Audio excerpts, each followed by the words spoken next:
Hello my dear students, आज के इस ऑनलाइन वीडियो लेक्चर में आप लोगों का बहुत बहुत स्वागत है। आज के इस ऑनलाइन वीडियो लेक्चर में हम आपका very very most important topic यहाँ पर डिस्कस करने वाले हैं, जिसका नाम है एक्सीलरेशन ड्यू टू ग्रेविटी। ठीक है, एक्सीलरेशन ड्यू टू ग्रेविटी। ठीक है डियर स्टूडेंट्स, यहाँ पर हम ग्रेविटी वर्ड क्यों यूज कर रहे हैं, आपसे रिक्वेस्ट है कि अगर आप हमारा इसके पहले का लेक्चर नंबर 1 हम अपलोड कर चुके हैं, अगर वो हमारा लेक्चर आप नहीं देखे हैं तो उसको आप जरूर देखें, तभी यहाँ पर आपको कहीं भी कोई डाउट नहीं आएगा किसी भी कॉन्सेप्ट को रियलाइज करने में, और कहीं भी किसी भी प्रकार की कोई प्रॉब्लम नहीं होगी। ठीक है, किसी भी कॉन्सेप्ट को समझने में। तो डियर स्टूडेंट्स, आइए हम आज का अपना लेक्चर कंटिन्यू करते हैं। आज के इस लेक्चर में हम आपको वैल्यू ऑफ जी बताएंगे कि कैसे जो है वायरी करता है प्लेस टू प्लेस। और डियर स्टूडेंट्स, यहाँ पर acceleration due to gravity word क्यों यूज किया जा रहा है, क्योंकि हम आपको इसके पहले लेक्चर में बता भी चुके हैं, जैसे दो पार्टिकल्स हों, दो पार्टिकल्स के बिटवीन क्या होता है कि ग्रेविटेशनल अट्रैक्टिव फोर्स लगता है। ठीक है, और ग्रेविटेशनल अट्रैक्टिव फोर्स अगर लगता है तो उसमें एक एक्सीलरेशन भी प्रोड्यूस होगा due to this force from Newton's second law, और वह एक्सीलरेशन ही हम यहाँ पर एक्सीलरेशन ड्यू टू ग्रेविटी बोलते हैं। यहाँ पर ग्रेविटी वर्ड इसलिए यूज करते हैं क्योंकि यहाँ पर जो दोनों अट्रैक्टिव पार्टिकल्स हैं उनमें से एक पार्टिकल हमेशा अर्थ होगा। ठीक है, तो डियर स्टूडेंट्स, यहाँ पर gravity word due to this particle, जिसको आप एज अ अर्थ या पार्टिकल को या अर्थ को as a particle as a one particle suppose कर रहे हो, इन दोनों पार्टिकल्स में से ध्यान से समझेंगे, जैसे दो पार्टिकल्स आपके पास अट्रैक्टिव पार्टिकल्स हैं जिनमें ग्रेविटेशनल फोर्स एक्सर्ट हो रहा है, उसमें से एक आपका अर्थ है, इसलिए यहाँ पर हम ये वर्ड जो है ग्रेविटी यूज कर रहे हैं।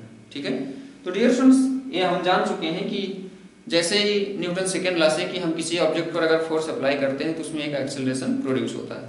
तो डियर स्टूडेंट्स, यहाँ पर एक्सेलरेशन ड्यू टू ग्रेविटी अर्थ जो है आपका सभी ऑब्जेक्ट पर, एवरी पार्टिकल्स पर एक फोर्स एक्सर्ट करती है।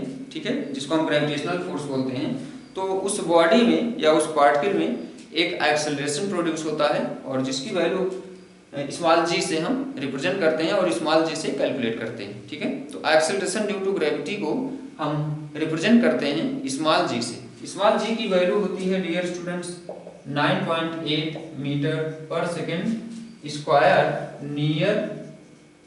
near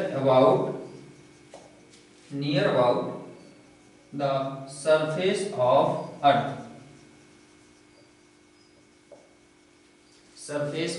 earth, ठीक है, जी की वैल्यू होती है सरफेस के नियर अबाउट 9.8 मीटर पर सेकेंड स्क्वायर। डियर स्टूडेंट्स, इसकी वैल्यू न्यूमेरिकल सॉल्व करते समय कभी कभी हम 10 भी सपोज कर सकते हैं। ठीक है, और करते भी हैं। तो जी की वैल्यू आई होप आपको क्लियर हो गई होगी। और जी क्या है, एक्सेलरेशन ड्यू टू ग्रेविटी। अर्थ जो है एवरी ऑब्जेक्ट्स पर जो फोर्स लगाती है, जो ग्रेविटेशनल फोर्स लगाती है, जिस फोर्स से सभी ऑब्जेक्ट को अट्रैक्ट करती है, उस फोर्स के कारण उस बॉडी में जिनको ये अट्रैक्ट करती है एक एक्सेलरेशन प्रोड्यूस होता है, उसी को बोलते हैं acceleration due to gravity.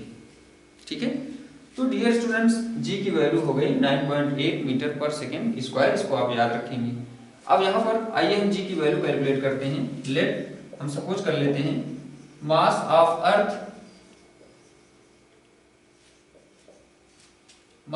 Earth dear students हम सपोज कर लेते हैं m, and radius of earth r suppose कर लेते हैं।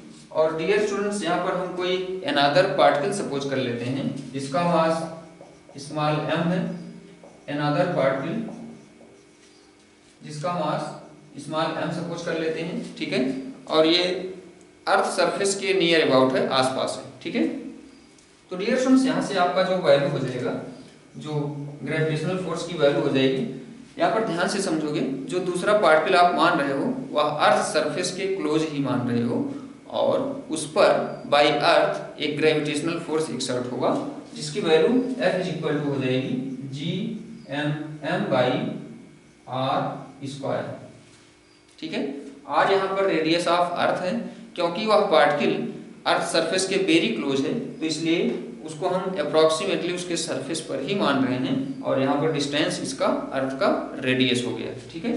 तो dear students, a is equal to क्या होता है, जैसे f is equal to ma होता है, तो यहाँ पर a की प्लेस पर g हो जाएगा, और g इज इक्वल टू हो जाएगा f अपॉन m, और f की वैल्यू यहाँ से हम कैलकुलेट कर चुके हैं m बाई r स्क्वायर, ठीक है। तो f की वैल्यू हो गई इंटू m से m कैंसिल हो जाएगा, ये आपका हो गया g m by r square, ठीक है। तो डियर स्टूडेंट्स, ये हो गया g is equal to G m by r square, ठीक है। तो ये हो गई वैल्यू ऑफ स्मॉल g, ठीक है। कहाँ पर, near about surface of earth, g की वैल्यू यहाँ पर near about surface of earth gm by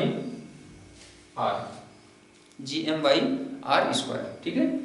अब डियर स्टूडेंट्स, यहाँ पर हम देख सकते हैं कि जो g की वैल्यू है, जो acceleration due to gravity g की वैल्यू है, या उस पार्टिकल के, जिस पार्टिकल में जिसका मास आप m माने हो, जिसकी जो कि वेरी क्लोज है अर्थ सरफेस के, या उसके मास पर नहीं डिपेंड कर रहा है। यहाँ पर ध्यान से समझेंगे, यहाँ पर g जो है, g की जो वैल्यू है, यह उस बॉडी के मास पर नहीं डिपेंड कर रहा है, ठीक है।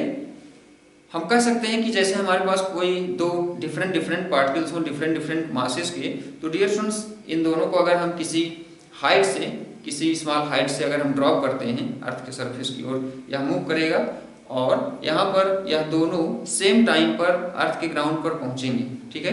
क्यों? क्योंकि जो एक्सेलरेशन है, एक्सेलरेशन g की वैल्यू उसके पार्टिकल के, उन बॉडीज के मासेस पर नहीं डिपेंड कर रही है, जिन बॉडीज में यह प्रोड्यूस हो रही है, ठीक है।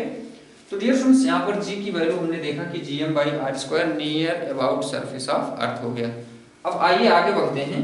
तो g की वैल्यू अगर gm बाई r स्क्वायर है, r आपका रेडियस ऑफ अर्थ है, तो डियर स्टूडेंट्स, जैसा कि हम जानते हैं कि अर्थ जो है हमारा कंप्लीटली स्फेरिकल शेप में नहीं होता है, ठीक है। सिंस यहाँ पर नोट करेंगे, we know that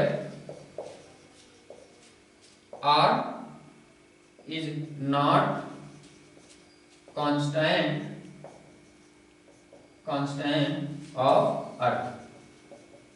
अर्थ का जो रेडियस है डियर स्टूडेंट्स, वो कांस्टेंट नहीं होता है। क्यों नहीं होता है? क्योंकि जो रेडियस ऑफ अर्थ है, या जो अर्थ है, वह एक स्फीयर की तरह नहीं, एक कंप्लीट स्फीयर की तरह नहीं है, ठीक है।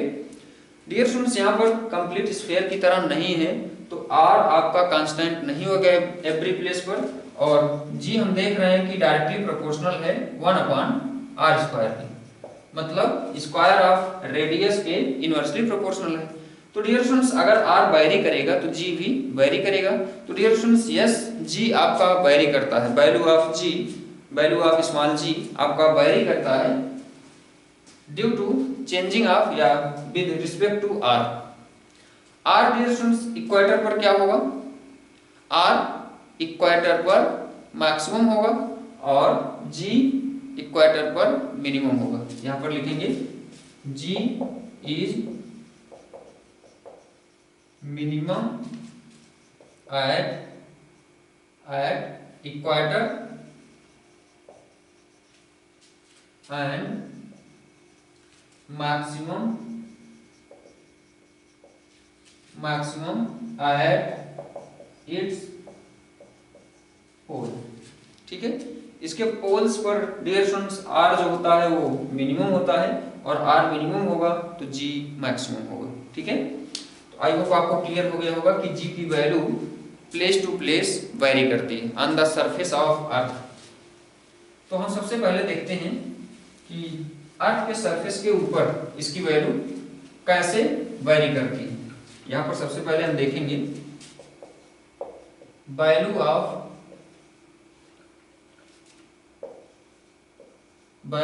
g ऑन द, या कह सकते हो एबव द सरफेस,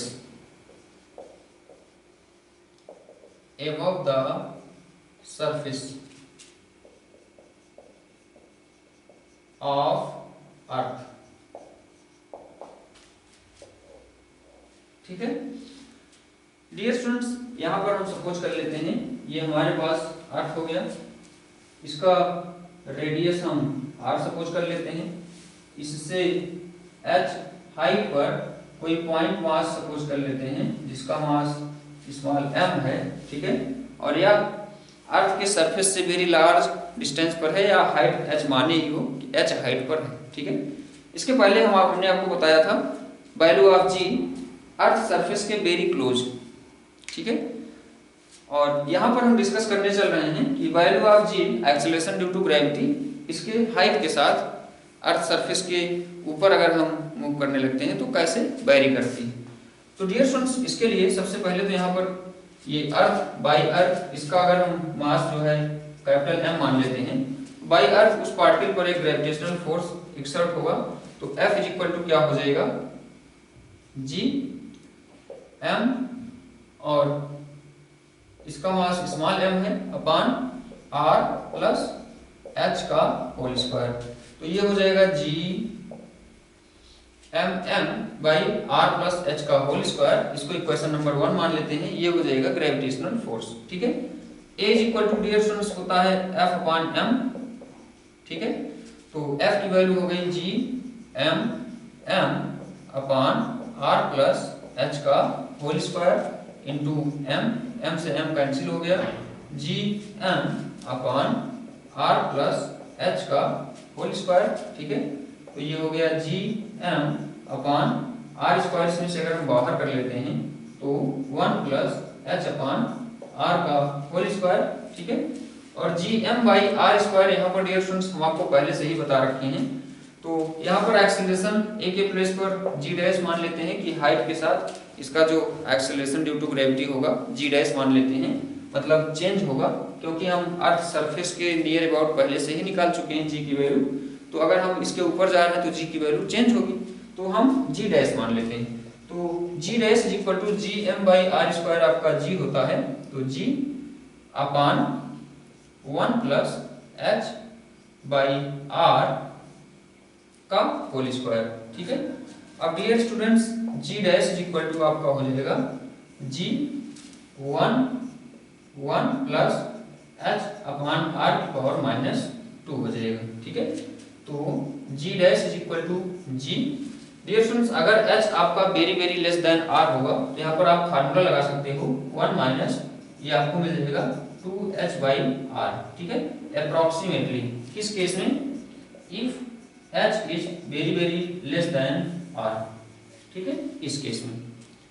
अब डियर स्टूडेंट्स आई होप यहाँ पर आपको वैल्यू ऑफ g क्लियर हो गया होगा। यहाँ पर डियर स्टूडेंट्स देखें ध्यान से, तो g डैश की वैल्यू डिक्रीज हो रही है, यहाँ पर देखें g डैश की वैल्यू डिक्रीज हो रही है, ठीक है। g कहाँ था, g डैश यहाँ पर डिक्रीज हो रहा है, हम कैसे कह सकते हैं, g क्या है, on the surface of earth g की वैल्यू है, और इसमें ये टर्म डिनोमिनेटर में है, मतलब इससे डिवाइड होगा और इसकी वैल्यू लेस आएगी, ठीक है। तो डियर स्टूडेंट्स यहाँ से g डैश की वैल्यू हमने देखा g dash is less than g, ठीक है, मतलब सरफेस पर g डैश की वैल्यू जितनी थी इसके सरफेस ऑफ अर्थ पर g की वैल्यू जितनी थी उससे लेस आ रही है g डैश की वैल्यू। g डैश क्या है, जैसे जैसे आप सरफेस से ऊपर मूव करते जा रहे हैं, ठीक है। तो डियर स्टूडेंट्स आइए हम आगे बढ़ते हैं, g dash is less than g, I hope आपको क्लियर हो गया होगा। इसका रिजल्ट याद रखेंगे dear students, g dash is equal to हमको मिला है g dash is equal to g upon 1 plus h upon r का होल स्क्वायर, ठीक है, ये हो गया हमारा रिजल्ट।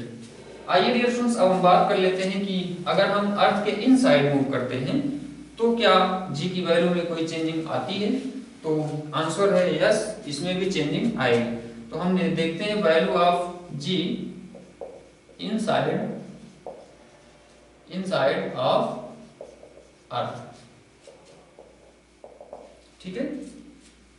अर्थ के इनसाइड डियर स्टूडेंट्स अब की बार हम क्या करेंगे कि ये आपका अर्थ हो गया जिसका मास m है, रेडियस r है, और अब की बार हम इसके इनसाइड मूव करते हैं, ठीक है। ये हम सपोज कर लेते हैं इसके इनसाइड मूव किए, ठीक है। इसके इनसाइड डियर स्टूडेंट्स ये इतना हम गए हैं, कितना डिस्टेंस, d डिस्टेंस, ठीक है। हम डी डिस्टेंस अर्थ के इनसाइड गए, ठीक है, ये अर्थ का सेंटर हो गया, ये रेडियस हो गया, ठीक है। इसका रेडियस डियर स्टूडेंट्स, इसका रेडियस कितना हो जाएगा, इसको हम क्या करते हैं, ये इतना पार्ट हम सॉलिड कर देते हैं, ठीक है। एक्चुअली में सॉलिड तो ये पूरा ही होगा, पूरा अर्थ ही आपका एक सॉलिड स्फीयर की तरह होगा।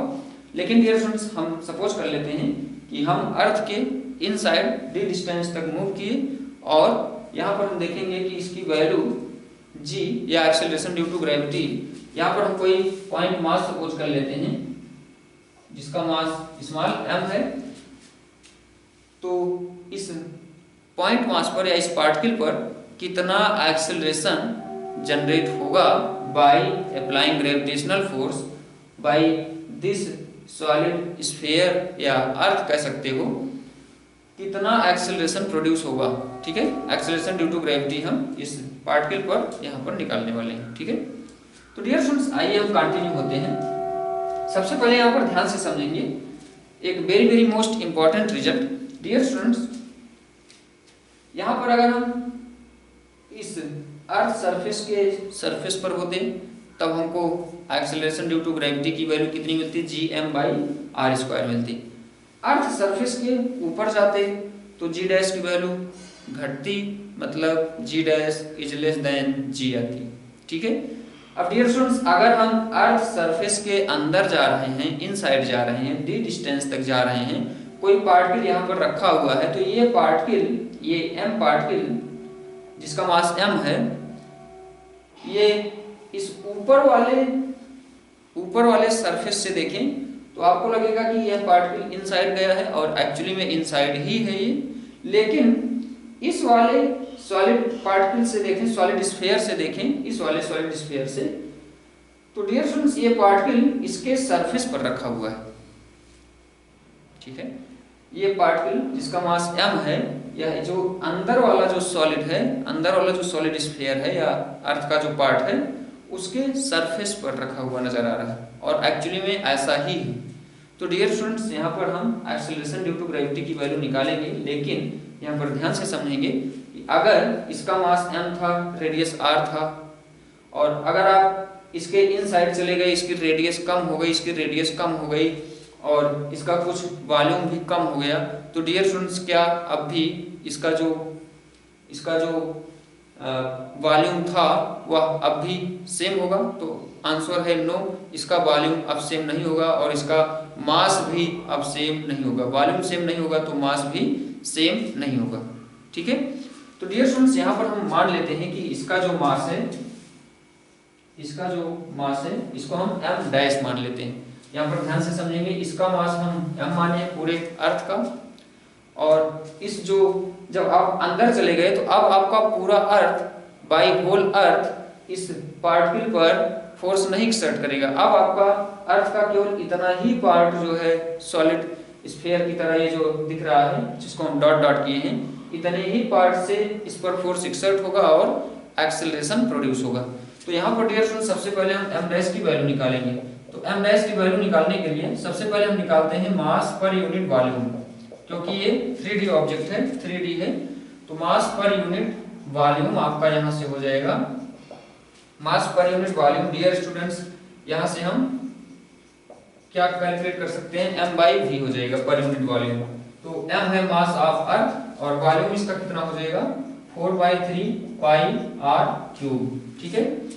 तो डियर स्टूडेंट्स ये हो गया मास पर यूनिट वॉल्यूम। हमको मास कैलकुलेट करना है ओनली ऑफ दिस पार्ट, ठीक है। ये जो डॉट डॉट पार्ट किए हैं इसका मास हमको कैलकुलेट करना है, क्योंकि बाय ओनली दिस पार्ट इस पर फोर्स एक्सर्ट होगा और एक्सेलरेशन आपका प्रोड्यूस होगा अपॉन या ऑन दिस पार्टिकल, ठीक है।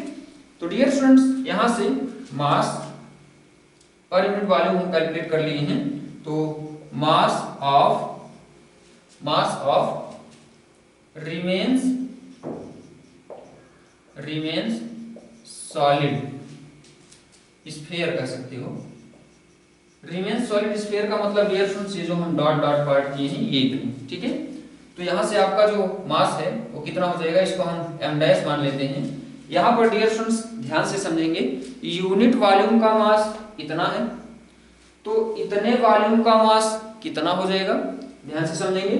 यूनिट वॉल्यूम का मास इतना है, तो इतने वॉल्यूम का मास कितना हो जाएगा, तो इतने वॉल्यूम का मास निकालने के लिए इससे उसमें मल्टीप्लाई कर दोगे उसके वॉल्यूम में, उसका वॉल्यूम कितना आएगा, यहाँ पर मल्टीप्लिकेशन टर्म हम लिख लेते हैं m/4/3 पाई r क्यूब, ठीक है। इनटू में इसका वॉल्यूम कितना आएगा, इसका जो रेडियस है dear students r minus D होगा, ये इतना d है, ये इतना r है, तो उसका रेडियस r माइनस डी होगा, तो 4/3 पाई r माइनस डी का होल क्यूब आएगा। यहां से ये कैंसिल आउट हो जाएगा, m डैश आपको मिलेगा m और r माइनस डी का whole cube upon r cube, ठीक है। डियर स्टूडेंट्स m डैश की वैल्यू हमको मिल गई, तो F इज इक्वल टू, अब यहाँ पर ग्रेविटेशनल फोर्स एक्सर्ट करो या ग्रेविटेशनल फोर्स की वैल्यू कैलकुलेट करो। तो dear students gravitational force only by this part, इस पर एक्सर्ट हो रहा है या लग रहा है, तो ये हो जाएगा F is equal to G m dash m upon r square. तो r डियर स्टूडेंट्स यहाँ पर ध्यान देंगे, r इसके सेंटर से यहाँ तक कर लोगे तो r माइनस डी होगा, तो r माइनस डी का होल स्क्वायर।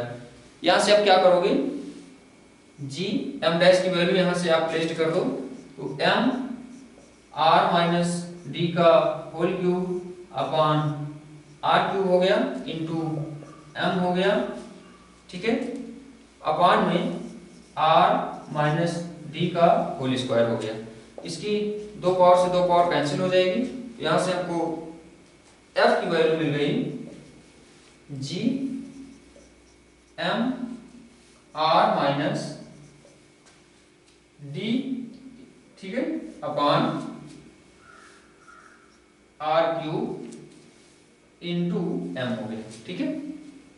अब डियर स्टूडेंट्स आइए हम acceleration due to gravity g की वैल्यू फाइंड आउट कर लेते हैं। ये हमको वैल्यू मिल गई फोर्स की, ठीक है। तो हम फार्मूला जानते हैं, g इज इक्वल टू क्या होता है F/m। यहाँ पर हम इनसाइड g डैश मान लेते हैं, तो g dash is equal to F/m। F की वैल्यू हम प्लेस कर देते हैं, तो g m r minus D into m upon r cube is equal to, upon में m हो जाएगा, अपॉन में m से m कैंसिल हो गया, is equal to G m r cube है तो r स्क्वायर लिख लेते हैं into r minus D upon r। तो यहाँ से dear students G m by r square की वैल्यू g होती है, तो g dash is equal to G r minus D upon r, ठीक है। इसको आप ऐसे भी लिख सकते हो, is equal to ji 1 minus D by R, ठीक है, 1 minus D by R. Dear students G dash की वैल्यू जी से लेस है, कैसे लेस है यहाँ पर ध्यान से समझेंगे। यहाँ पर डियर स्टूडेंट्स आप डी क्या है, डी आपने डी ये रिप्रेजेंट किया है कि आप अर्थ के इनसाइड कितना डिस्टेंस मूव कर रहे हो। तो अर्थ के इनसाइड अगर डी डिस्टेंस मूव कर रहे हो, तो डियर स्टूडेंट्स अगर आप जैसे जैसे इसके अंदर मूव करते जाओगे डी की वैल्यू बढ़ती जाएगी। डी की वैल्यू यहाँ से अगर बढ़ती जाएगी, डी की वैल्यू अगर यहाँ से बढ़ती जाएगी, तो डियर स्टूडेंट्स वन में से इस ग्रेटर वैल्यू को रिड्यूस करोगे तो इसकी वैल्यू नेगेटिव आएगी। नेगेटिव आएगी मतलब जी की वैल्यू डिक्रीज हो रही है, ठीक है, मतलब जी डैश की वैल्यू जी से लेस, जी डैश की वैल्यू घट रही है जैसे जैसे हम इसके इनसाइड मूव कर रहे हैं, ठीक है। तो डियर स्टूडेंट्स यहाँ पर हमने देखा कि जी की value acceleration due to gravity की वैल्यू सरफेस के ऊपर भी घट रही है, सरफेस के नीचे भी घट रही है, और सरफेस पर मैक्सिमम है G m by R square near about its surface, ठीक है। आइए डियर स्टूडेंट्स इसका हम ग्राफ ड्रा करके आपको दिखाते हैं, इसका ग्राफ कैसे आएगा, ठीक है। तो डियर स्टूडेंट्स यहाँ पर हम ग्राफ इसका रिप्रेजेंट करने के लिए एक छोटा सा एजम्पशन लेते हैं। आइए देखते हैं क्या। यहाँ से हमको वैल्यू मिल गई g dash is equal to ji 1 minus D by r, ये आया आपका इनसाइड ऑफ अर्थ, ठीक है। सबसे पहले यहीं पर हम देखते हैं इसका रिजल्ट। या ग्राफ देखते हैं हम कि जी डैश का आर के साथ ग्राफ क्या आता है। ठीक है, ग्राफ कैसे आता है इसके लिए डियर स्टूडेंट्स ध्यान से समझेंगे। यहां पर ये आपका क्या है, g dash is equal to ji 1 minus D by r. यहां से if r minus d is equal to हम स्मॉल आर सपोज कर लें। ठीक है, यहां पर डियर स्टूडेंट्स ध्यान से समझिएगा, आर क्या है, रेडियस ऑफ अर्थ है, डी क्या है, डिस्टेंस है जितना तुम इसके इनसाइड मूव कर रहे हो। ठीक है, तो इसको हम कुल मिलाकर के सपोज कर लेते हैं डिस्टेंस आर। ठीक है, तो डियर स्टूडेंट्स यहां पर ध्यान से समझेंगे, ये आपका g dash is equal to g r minus d की वैल्यू अगर आपने आर प्लेस्ड कर दिया है तो आर अपान आर हो जाएगा। ठीक है, तो जी डैश की वैल्यू आर के डायरेक्टली प्रोपोर्शनल है। यहां पर हम कह सकते हैं that is G dash is directly proportional to are. ठीक है, अब डियर स्टूडेंट्स आइए आगे बढ़ते हैं, आगे कंटिन्यू होते हैं हम अपने ग्राफ की ओर। यहां पर हम वैल्यू जी डैश की ले लेते हैं, इधर आर की ले लेते हैं। ठीक है, यहां पर हम देख रहे हैं कि जी डैश की वैल्यू आर के डायरेक्टली प्रोपोर्शनल है। ये पोर्शन आपका रिप्रेजेंट कर रहा है g dash is directly proportional to are. ठीक है, अब डियर स्टूडेंट्स आगे हमें पहला रिजल्ट क्या मिला था, अगर हम अर्थ सरफेस से ऊपर मूव कर रहे हैं तो हमको पहला result G dash is equal to ji upon 1 plus H upon R मिला था। वहां पर एच हाइट हम ऊपर मूव कर रहे थे। तो इस रिजल्ट से ध्यान से देखें, g dash is equal to ji upon 1 plus H upon r का होल स्क्वायर। अगर यहाँ पर हम एच की वैल्यू अगर हम डी प्लेस कर देते हैं तो जी dash is equal to ji upon 1 plus d by r का होल स्क्वायर। तो जी dash is equal to ji upon r plus d. अगर यहाँ पर if r plus d is equal to हम स्मॉल आर मान लेते हैं तो यहाँ से हमको वैल्यू मिल गई अपान में स्मॉल आर का होल स्क्वायर। ठीक है, स्मॉल आर का होल स्क्वायर और आर स्क्वायर ऊपर हो जाएगा। ठीक है, यहाँ से हम देख रहे हैं कि जी डैश की वैल्यू इनवर्सली प्रोपोर्शनल टू है आर स्क्वायर की, मतलब यहाँ से ये आपका इनवर्सली प्रोपोर्शनल है आर की। ठीक है, g dash is inversely proportional to r square. ठीक है, डियर स्टूडेंट्स यहां से ध्यान से देखिए तो ये आपका क्या रिप्रेजेंट कर रहा है। ठीक है, ये आपका ध्यान से देखें, ये आपका क्या रिप्रेजेंट कर रहा है, ये आपका वैल्यू ऑफ जी रिप्रेजेंट कर रहा है। और वैल्यू ऑफ जी क्या था, नियर अबाउट इट्स सरफेस। उसके बाद डियर स्टूडेंट्स यहां से देखें, इस पॉइंट से देखें तो जी डैश की वैल्यू इसके बाद घट रही है। ठीक है, जी डैश की वैल्यू इसके बाद घट रही है, मतलब आप अर्थ सरफेस से ऊपर मूव कर रहे हो। अर्थ सरफेस क्या होता था, इसके रेडियस से ऊपर। यहाँ पर डियर स्टूडेंट्स आर प्लस डी का मतलब क्या कि आप अर्थ का जो सरफेस था उसके सेंटर से, या जो अर्थ का जो सेंटर था उससे दूर जा रहे हो तो जी डैश की वैल्यू घट रही है। यहाँ पर ये आपका रिप्रेजेंट हो रहा है। ठीक है, जी डैश की वैल्यू घट रही है ना। तो यहाँ पर इस पॉइंट पर क्या हो जाएगा, इस पॉइंट पर r is equal to R होगा, जिस पर वैल्यू ऑफ g आपका मैक्सिमम होगा। ठीक है, r is equal to R पर।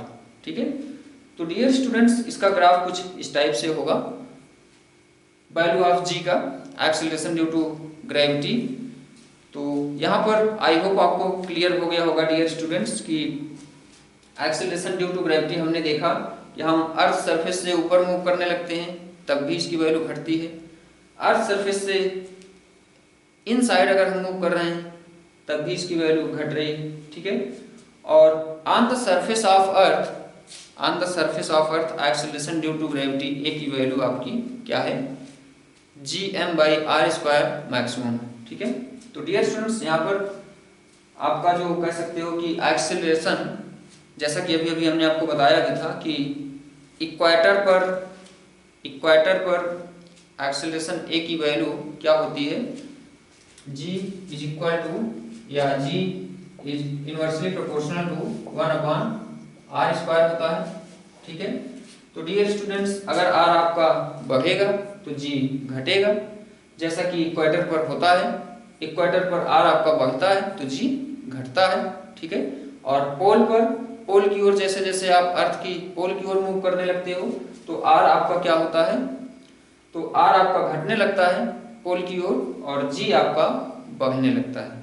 ठीक है, तो डियर स्टूडेंट्स यहाँ पर आई होप आपको क्लियर हो गया होगा कि g की वैल्यू कैसे r पर डिपेंड होती है, कहाँ पर मैक्सिमम होती है, कहाँ पर मिनिमम होती है और किस ऑर्डर में बदलती है। ठीक है, तो आज के इस लेक्चर में dear students acceleration due to gravity हम आपको यहाँ पर कंप्लीट इन्फॉर्मेशन प्रोवाइड करने वाले थे और आज के इस लेक्चर को हम यहीं पर स्टॉप करेंगे और आप लोग इन पर बेस्ड कुछ न्यूमेरिकल सॉल्व करने का प्रयास करेंगे और हम अपकमिंग लेक्चर्स में आपका नेक्स्ट इम्पॉर्टेंट टॉपिक और नेक्स्ट इम्पॉर्टेंट कॉन्सेप्ट लेकर के प्रेजेंट होंगे। ठीक है, तो आज के इस लेक्चर को यहीं पर स्टॉप करेंगे। Thank you very much.